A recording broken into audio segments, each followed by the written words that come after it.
kita di angkatan 59 tuh ada yang namanya tim sukses. Luar biasa banget loh semangatnya anak Saci. Saat ada orasi offline, disitulah langkah kita untuk memaksimalkan apa yang jadi visi misi dan tujuan kita untuk para tim sukses nanti. Akan semangat untuk teman-teman semuanya. Berikan yang terbaik dari teman-teman semuanya karena kalian itu merupakan seseorang yang terpilih sudah menjadi calon kandidat Ketua MPK dan OSIS periode 2023-2024. Halo guys, selamat siang. Kembali lagi bersama kita Tauci, Talk with Kripsky. Oke, baik. Sebelumnya izinkan kita memperkenalkan diri nih. Bersama dua narasumber, yaitu nama saya Rahmalia, Nama saya Naifa Marisa Mutia. dan di sini ada Ketua OSIS dan Ketua MPK. Halo, nama aku Catherine Cahaya Mikina.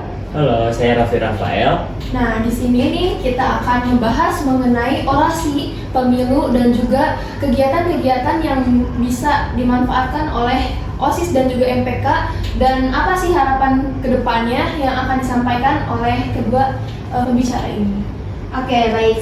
Pertama-tama kepada Ketua OSIS dan Ketua MPK, selama kalian menjabat sebagai Ketua OSIS dan MPK, itu apakah sudah berjalan secara lancar? Oke, kalau menurut saya sendiri ya, saat saya orasi itu tentu ada visi dan misi. Orang-orang memilih saya karena apakah saya kompeten untuk menjadi ketua yang dapat menjalankan apa yang ingin saya tuju. Dan selama periode yang saya pimpin, menurut saya udah luar biasa banget, dari antusias siswa-siswinya dan dari kepengurusan OSIS periode saya seperti itu. Jadi udah sangat lancar. Sini saya izin menambahkan, betul sekali yang tadi akan saya katakan. Jadi kita walaupun di sini saya sebagai ketua MPK dan teman saya ini sebagai ketua OSIS, namun kita di sini bekerjanya berdampingan, yang dimana MPK OSIS di SMA Negeri 1 Cikampek itu memiliki kerjasama yang sangat kuat. Jadi tidak hanya dalam suatu kumpulan yang kita laksanakan bareng, namun suatu program kerja juga kita laksanakan secara bersamaan karena kita saling membutuhkan. Saya sebagai MPK, saya membutuhkan suara dari para siswa-siswi untuk kepentingan program-program yang akan dijalankan oleh OSIS. Begitu pula dengan OSIS yang memerlukan suara-suara tersebut agar terjalannya satu acara tersebut dengan lancar. Seperti itu. Ya, baik. Dari yang sudah dijelaskan oleh Catherine dan juga Rafli ya sebagai ketua OSIS dan juga ketua MPK. Nah, adakah pengalaman-pengalaman yang sekiranya kurang mengenakan di hati kalian selama menjabat menjadi ketua ini? Oke, mungkin di sini bukan hal yang tidak mengenakan, tapi cukup menghambat ya dari kinerja dari MPK OSIS tersebut, karena seperti yang teman-teman ketahui, kita adanya pembangunan atau renovasian dari infrastruktur sekolah, dan itu cukup menghambat beberapa program kerja yang akan kami laksanakan. Namun bukan berarti kita tidak dapat melaksanakan program kerja tersebut, karena masih banyak solusi yang bisa kita temukan seperti itu. Oke, justru dari adanya tantangan yang disediakan oleh sekolah ini dengan pembangunan fasilitas tentunya membuat kami semakin tertantang untuk membuat inovasi yang pastinya berbeda dengan tahun-tahun sebelumnya, kayak gitu. Oke, baik. Seperti yang sudah tadi dibicarakan bahwa kinerja kalian sudah bisa dibilang cukup baik. Maka apa harapan kalian untuk pengurus ketua OSIS dan ketua MPK di selanjutnya? Sebagaimana sebentar lagi kan kita akan menghadapi pemilu ya. Betul. Jadi apa harapan kalian kepada adik kelas nanti penerus kalian? Ya, kalau dari saya nih ya, dari saya pribadi yang saya harapkan kepada para kandidatnya, entah itu siapapun yang nanti akan terpilih, karena pemilihan umum ini bersifat umum yang pastinya semua orang secara individualisme itu memiliki hak suaranya masing-masing, dan hak suara tersebut wajib untuk disalurkan kepada siapa yang layak untuk menjadi penerus dari ketua MPK dan OSIS.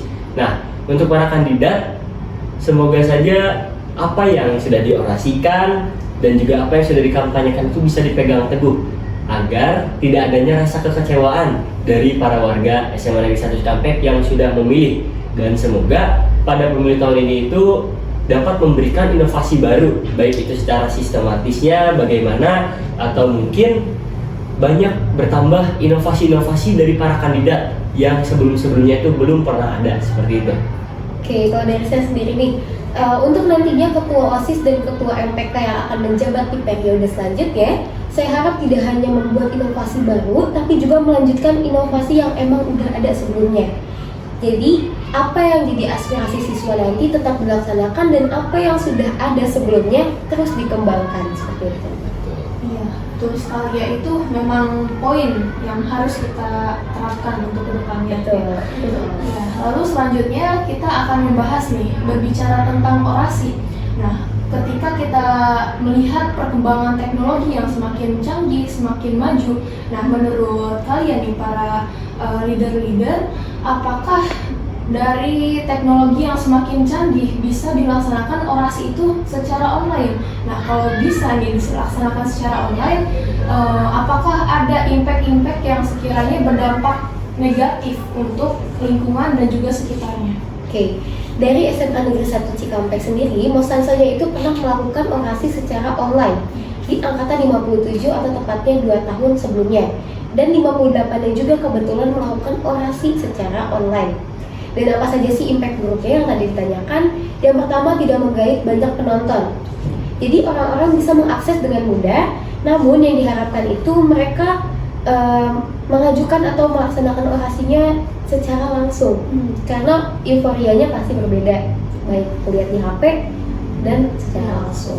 Iya, betul banget. Dan untuk hal tersebut kita juga kebetulan pada saat orasi kemarin itu kita melakukan secara sistem hybrid. Jadi kita melaksanakan orasi secara offline di sekolah dan juga kita melakukan siaran langsung di platform Instagram dari Mosansa. Nah, kenapa kita lakukan? Karena balik lagi tadi tantangan yang kita hadapi yaitu minimnya infrastruktur sekolah. Jadi mengharuskan kita mencari solusi yang terbaik, dan hal tersebut merupakan solusi yang terbaik mengingat perkembangan zaman itu mengikuti suatu teknologi, dan itulah upaya kita untuk terus mengikuti perkembangan zaman seperti itu. Oke, baik. Jadi untuk kampanye sendiri, kalian waktu tahun kemarin kampanyenya kayak gimana sih untuk mantapkan seseorang untuk memilih kalian? Kalau dari saya pribadi, yang pasti yang pertama saya memanfaatkan pada saat orasi, yang dimana orasi sebelumnya itu kita full 3 angkatan, dan di situ merupakan benar-benar langkah pertama yang diambil oleh para kandidat untuk sebagaimana dengan suara yang kita miliki itu bisa menarik perhatian dan juga keyakinan dari para warga Saci. Dari penjelasan mengenai visi misi kita bagaimana, dan juga ada beberapa pertanyaan yang bisa kita jawab, dan hal itu merupakan langkah awal. Dan selanjutnya kita juga melakukan suatu kampanye secara offline, yang dimana kita yang memiliki tim suksesnya tersendiri, kita itu melaksanakan kampanye dengan keliling di sekolah. Jadi seluruh warga Saci itu bisa melihat dan mengingat ulang apa sih yang diorasikan, dan oh seperti ini ternyata tingkah yang dilakukan oleh para kandidat untuk usahanya menaikkan perolehan suara pada saat pemilu nantinya, seperti itu. Oke, untuk Kathleen sendiri? Untuk saya sendiri itu yang paling pertama saya memperkuat visi dan misi saya, karena di angkatan saya itu kita juga menyebutkan apa sih yang menjadi program unggulan kita. Pertanyaan selanjutnya yaitu mengenai orasi yang kemarin kalian lakukan. Menurut kalian sendiri, orasi offline itu udah efektif atau belum? Oke, kalau menurut saya sendiri orasi offline itu justru yang paling efektif. Kita itu menggunakan media sosial tujuannya untuk menggait banyak penonton di luar Saci. Tapi yang menjadi hak pilihnya itu kan warga Saci. Dan kita bisa memaksimalkan di situ, betul apa kata Rafli yang tadi, kita bisa mulai langkah awal para kandidat itu dengan mengemukakan visi misinya saat orasi offline gitu. Betul, dan saya di sini izin menambahkan, jadi ya benar banget kata Kathleen tadi, bahwasanya kita semua pasti mengharapkan orasi itu offline, karena kita pasti tahulah rasanya gimana kalau kita melaksanakan suatu hal yang mencakupnya luas seperti kemarin itu satu sekolah. Kalau misalnya online dan juga offline, pasti perasaan yang didapat itu beda. Beda ya, benar, feel-nya itu benar-benar beda. Kalau offline mungkin kalian bisa melihat gimana para kandidat itu benar-benar berjuang dengan gimana sih, iya excited. Dia tuh mengemukakan visi misinya tuh dengan benar-benar kemampuan diri dia pada saat itu. Sedangkan kalau online, nah itu kita seolah kita hanya membuat suatu video. Iya. Jadi kita tuh nonton gitu ya. Gak merasa kalau itu ada suatu tekanan, dan juga gak merasa itu tuh feel-nya kita harus mengorasikan benar-benar dengan sungguh-sungguh. Jadi kalau misalnya online itu menurut kita kurang sih. Oke, betul. Apalagi tadi strategi kita di angkatan 59 tuh ada yang namanya tim sukses. Betul. Luar biasa banget loh semangatnya anak Saci. Wow. Saat ada orasi offline, disitulah langkah kita untuk memaksimalkan apa yang jadi visi misi dan tujuan kita untuk para tim sukses nanti. Oke. Ya, benar-benar luar biasa banget sih ya menurut saya sendiri. Kalau Iya. menurut Rahma gimana? Menurut saya juga luar biasa, tim sukses yang terbayangkan di benak saya kayak wow, berarti di belakang kita tuh kayak banyak orang yang ikut mensupport kita gitu ya. Luar biasa. Betul sekali. Nah, kalau dari Rafli dan juga Catherine nih, bagaimana cara kalian itu mengupgrade diri, kualitas diri kalian supaya kalian itu bisa menjadi leader ini, menjadi pemimpin yang baik, menjadi pemimpin yang benar-benar bertanggung jawab terhadap tugas kalian, dan kalian itu bisa mengupgrade skill yang kalian miliki di bidangnya. Bagaimana? Oke, di sini saya ingin jawab ya. Jadi berkaitan dengan kepemimpinan dan juga seorang pemimpin. Kalau menurut saya pribadi, pemimpin itu tidak hanya seseorang yang memimpin suatu organisasi ataupun suatu hal dalam masyarakat.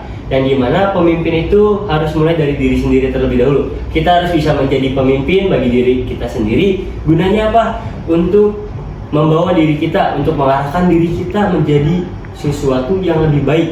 Dan yang pastinya kita sendiri mempunyai tujuannya masing-masing dalam hidup ini, dan itu harus kita capai dengan cara kita memimpin diri kita terlebih dahulu seperti itu.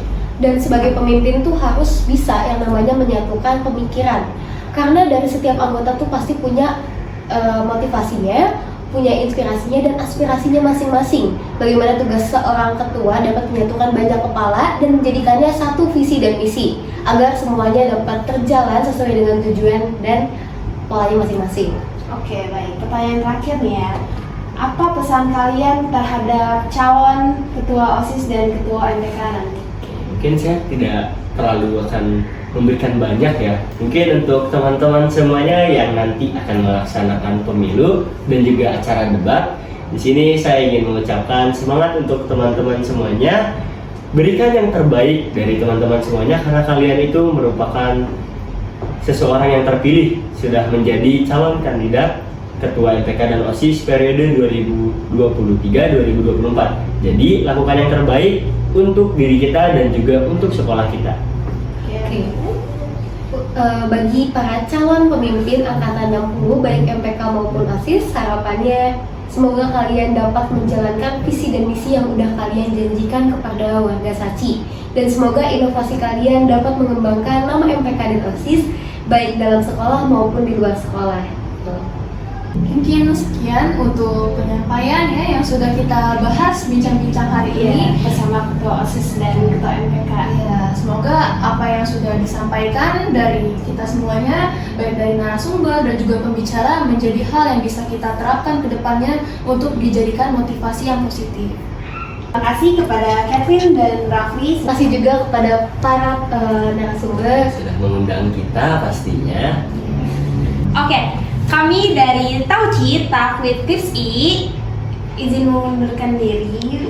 Wassalamualaikum warahmatullahi wabarakatuh.